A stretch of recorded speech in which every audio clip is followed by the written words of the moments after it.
প্রিয় বন্ধুরা, আপনাদের 10 মিনিট সময় নষ্ট করব, কেননা বড় ভাই এমন ত্যাগী হয়, ত্যাগে যার আত্মতৃপ্তি ও মহানুভবতার পরিচয়। কথা কইতে আসবা না, আমরা বাধাও দিবা না। দেখুন তাহলে কই দিলাম রাশেদ, তুমি যদি আর একটাবার বাধা দাও না, আমার মাইয়ার কসম লাগে আমি এহেনে আবার শেষ করে ফেলাম। মা, ভাবি এসব কি কয়? কি হইছে? তোর শ্বশুর বৌমারে অনেক আজে বাজে কথা কইছে। কইছে কি যে বড় বৌমা যদি এই বাড়ি থাকে তাহলে উনি উনার মাইয়া নিয়ে যাইব গা। বিয়ার সময় যে টাকা পয়সা নিছস সব টাকা পয়সা দিতে কইছে। আরো একটা কথা কইছে, মা হইয়া কইতে আমার লজ্জা করতেছে। কইছে বৌমার সাথে তোর নাকি অবৈধ সম্পর্ক আছে। আমার আবার ঠিকই বলছে, রাশেদের লগে তার ভাবির ঠিকই সম্পর্ক আছে। তা যদি নাই থাকতো, রাশেদের কেল্লিগে তার ভাবির প্রতি দরদ উতলা পড়ে। আমার তো মনে হয় দেবর আর ভাবির অবৈধ সম্পর্কের কথা জানাই তার বড় ভাই হার্ট অ্যাটাক করে মরে গেছে।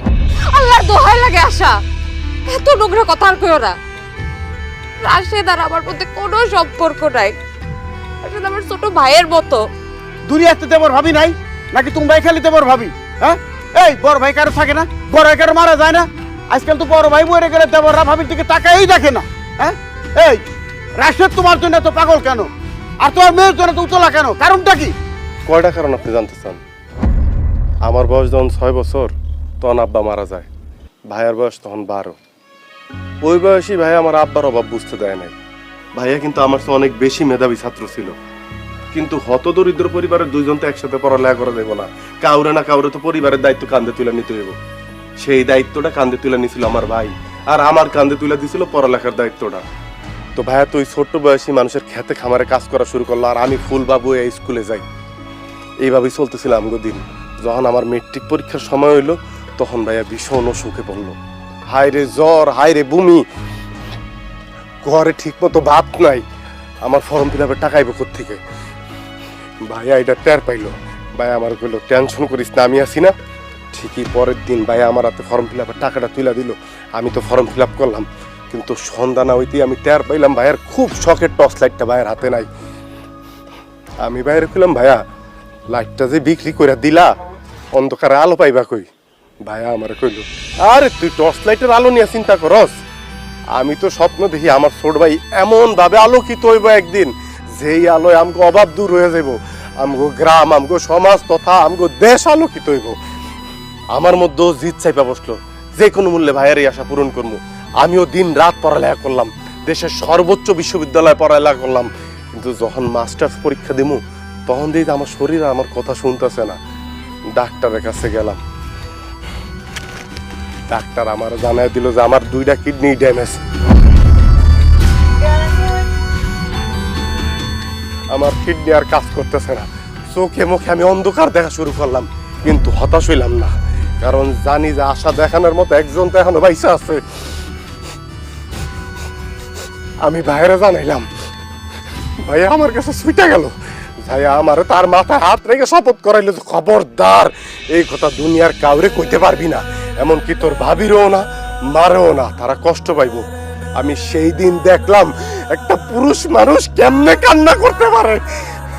ভাইয়া আমারে পরে ধরে যে কান্না করলো, ডাক্তারের কাছে পাগলের মতো ছুটে গেল। ডাক্তারে যে কইলো যে তার 2টা কিডনি খুইলা নিয়ে জানো আমার সুস্থ করা হয়, কিন্তু ডাক্তার তো সেটা শুনলো না। ডাক্তার সাপ সাপ জানায় দিল একটা কিডনি নেওয়া যাইব সর্বোচ্চ, তাও অনেক টাকা লাগবে অপারেশনের জন্য। ভাইয়া আবার গ্রামে ছুটে আসলো, দিক বিদিক ছুটতে শুরু করলো, মানুষের কাছে আত্মহত্যা শুরু করলো যে আমি ঢাকা শহরে ব্যবসা করবো, আমার টাকা ঋণ দেন। মানুষ তার নানান কথা শুনাইলো, নানান কথা কইলো, কিন্তু ভাইয়া কাউর আসল কথাটা কইলো না। টাকা নিয়ে যখন ভাইয়া ঢাকা গেল, অপারেশন থিয়েটারে ঢুকার আগে আমি ভাইয়ার হাত চাইপা ধরলাম, ভাইয়া এত বড় পাগলামি যে করতেছো, যদি তোমার কিছু হয়ে যায় ভাবি রেখে দেখবো, মুক্তার কি হইব? ভাইয়া আমার দিকে হাসে কইল, আমার কিছু হইব না, আর যদি হয় তুই পারবি না আমার শেষ স্মৃতিচিহ্ন দেখা রাখতে? জানেন, আমার জবান দিয়ে কোনো কথা বাইরে এলো না। অপারেশন থিয়েটার থেকে তো আমি ভাইয়ের একটা কিডনি নিয়ে ঠিকই ফিরে এলাম।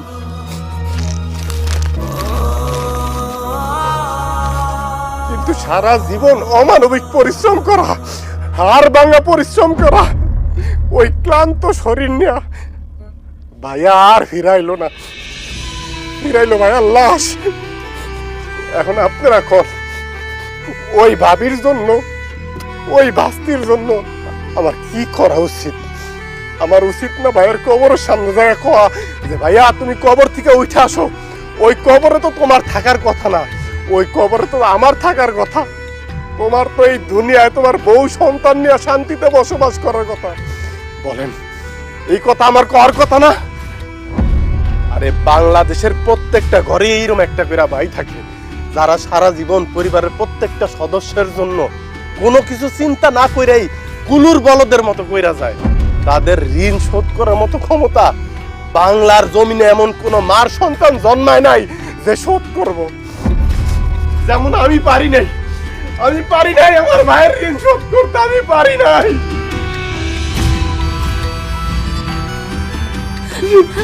রাশেদ, আমারে তুমি মাফ করে দাও। আমার আসলে অনেক বড় সৌভাগ্য যে আমি এমন একটা বাড়ির বউ হয়ে আইতে পারছি, আর আমার দুর্ভাগ্য আমি তোমার ভাইয়ের মতো একটা মানুষকে দেখতে পারলাম না। আমার অনেক বড় ভুল হয়ে গেছে, আমারে মাফ করে দাও। আমি সবার সামনে আজকে কথা দিলাম আমি ভাবিরে আমার বোনের মতো করে দেখবো, আর এই বাতাসের আমার মেয়ের মতো করে দেখবো। আমি কথা দিলাম, আমার মাফ করে দাও। ভাবি আপনি তো আজকে জানলেন ভাই আসলে আমার কারণেই মারা গেছে। আর যে ঋণটা ছিল এইটা ভাইয়ার ঋণ ছিল না, ওই ঋণটা ছিল আমার। ভাবি আমার সেই ঋণ তো আমি পরিশোধ করতে পারছি, কিন্তু আপনার যে ক্ষতি আমি করলাম ভাবি, এই ঋণ আমি কেমনে শোধ করবো? ভাবি এই ঋণ আমি কেমনে শোধ করবো? তোমার আর কোনো ঋণ পরিশোধ করতে হইব না। তোমার ভাইয়েরা তো আমি হারে হারে চিনতাম। তোমার যদি কিছু হইতো ওই মানুষটা এমনি তো বাঁচত না। এরকম একটা মানুষ আমার স্বামী আসছিল, এটাই তোমার সব থেকে বড় গর্বের। জানো আমি আর কিচ্ছু চাই না, আমি খালি আল্লাহর কাছে দোয়া করি আমার এই মাইয়াটা যাতে ওর বাপের আদর্শে বড় হইতে পারে, তোমার ভাইয়ের আদর্শে বড় হইতে পারে। আমি তো আমার ছেলের চিন্তা বাপ মরা থেকে ত্যাগ করে করে যাইছে সেটাও জানতাম, কিন্তু এত বড় শান্তি আমি জানতাম না।